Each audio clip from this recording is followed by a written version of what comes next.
Hello everybody, welcome to next episode of Hashtag Cherish Toppers. Today we have Arunima with us. Arunima scored 94 out of 100 in SST class 10 CBSE boards. Now let us just know from her कि उनकी क्या strategy थी SST के लिए, कैसे वो SST पढ़ती थी, right? So please tell us Arunima. मेरी कोई स्पेसिफिक स्ट्रैटेजी नहीं थी टेस्टिंग के लिए, बट हाँ मुझे हिंदी में हिस्ट्री में बहुत मतलब प्रैक्टिस की ज़रूरत पड़ती थी, मतलब बार बार रिविजन करना पड़ता था। तो मैं अपनी स्ट्रैटेजी मतलब मैं अपना बताती हूँ कि तरीका कि मैंने कैसे पढ़ा था।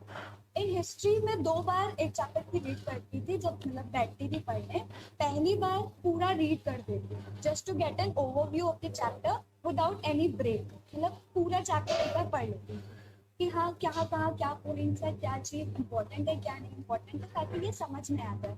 फिर नेक्स्ट रीडिंग में सेकेंड रीडिंग में I started marking the important points और साइड बाय साइड पेंसिल से ही बुक में पॉइंट वाइज नोट्स बनाती थी, ताकि जब वो रिविजन का टाइम आए तो सिर्फ नोट्स पढ़ने पड़े, मैं सिर्फ टेक्स्ट में जाके ढूंढना पड़े।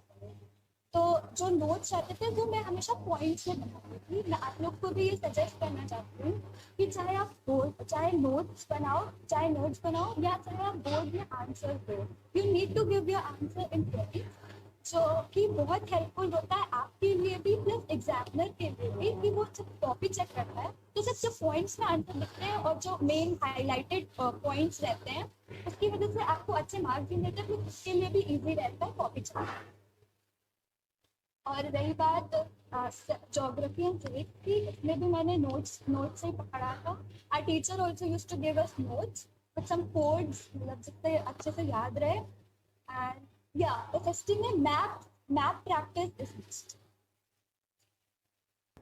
यहाँ पर अरुणिमा ने बहुत इंपॉर्टेंट चीज़ बताई है। Point number 1 which she told was history में, क्योंकि इट्स नॉट इम्पॉर्टेंट कि फर्स्ट गो में आपको चैप्टर समझ आ जाए, राइट? तो आपको उस चैप्टर की मल्टीपल रीडिंग्स लगानी पड़ेंगी। काफ़ी बच्चे ये चीज़ करते हैं, फर्स्ट गो में वो सिर्फ एक बार चैप्टर रीड कर लेते हैं एंड देन सेकेंड और थर्ड रीडिंग में वो चैप्टर को अच्छे से समझना स्टार्ट करते हैं।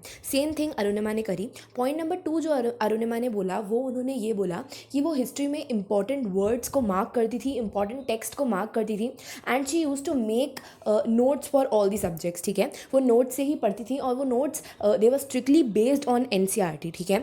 तो अगर आपको नोट्स बनाने हैं तो you can make the notes like Arunima, लेकिन अगर आपको नोट्स नहीं बनाने हैं तो online you can find very amazing sites जो कि नोट्स प्रोवाइड करती हैं, right, based on NCERT. But make sure कि एनसीईआरटी के अलावा आप कोई ऐसी साइट ना रेफ़र करें जो कि बहुत एक्स्ट्रा बता रही है, जिसके अंदर बहुत एक्स्ट्रा नोट्स हो। आप लोग को वही नोट्स रेफ़र करने हैं which are based on NCERT. So this was point number 2 covered by Arunima. Point number 3 जो अरुणिमा ने बोला वो उन्होंने ये बोला कि मैप की प्रैक्टिस इज़ वेरी इंपॉर्टेंट, ठीक है? जैसे कि पहले भी काफ़ी इंटरव्यूज़ हुए हैं जिनके अंदर स्टूडेंट्स ने बोला है कि मैप की practice is a must, right? Now let us just know from Arunima कि क्या वो कोई स्पेशल रिफ्रेशर या फिर कोई special guide apart from NCERT SST के लिए यूज़ करती थी या नहीं। So please tell us about that Arunima. मैंने एनसीईआरटी पूरी पढ़ी थी, हर तीनों सब्जेक्ट की। एंड एट लास्ट साहित्य भवन की सोशल साइंस की सैम्पल पेपर्स यूज किए, क्योंकि चेंज हो गया था ना उस टाइम की, अब मल्टीपल चॉइस क्वेश्चंस भी आएंगे of 20 marks. So I needed to get an idea about what type of questions are coming as multiple choice.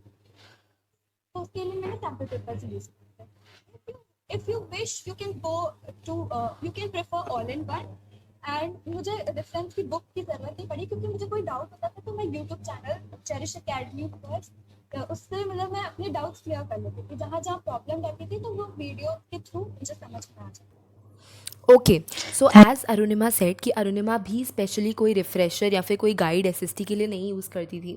She only use to refer sample papers. Now SST के लिए she referred Sahitya Bhavan sample papers. You can see the image of Sahitya Bhavan sample papers book on your screen. इस book में 10 sample question papers होते हैं, जिसके अंदर से 5 solve होते हैं और 5 अनसॉल्व होते हैं। So for SST Arunima referred this book for sample papers. Basically sample papers करने से एक आइडिया हो जाता है कि एग्ज़ाम पैटर्न कैसा है और एग्ज़ाम में किस टाइप के क्वेश्चंस आने वाले हैं, राइट? तो she did sample papers and apart from that she only referred NCERT, and NCERT के अलावा शी रेफर्ड लाइक अगर उनको किसी चैप्टर में पर्टिकुलरली डाउट आता था तो she referred my channel to clear her doubts, right? So that is it for today's video. I hope आपको अरुणिमा की एसएसटी की स्ट्रैटेजी, एसएसटी वो कैसे पढ़ती थी, ये समझ आया होगा। अगर आपको ये वीडियो हेल्पफुल लगा है तो please make sure to share this video with your friends and classmates. Thank you and have a nice day.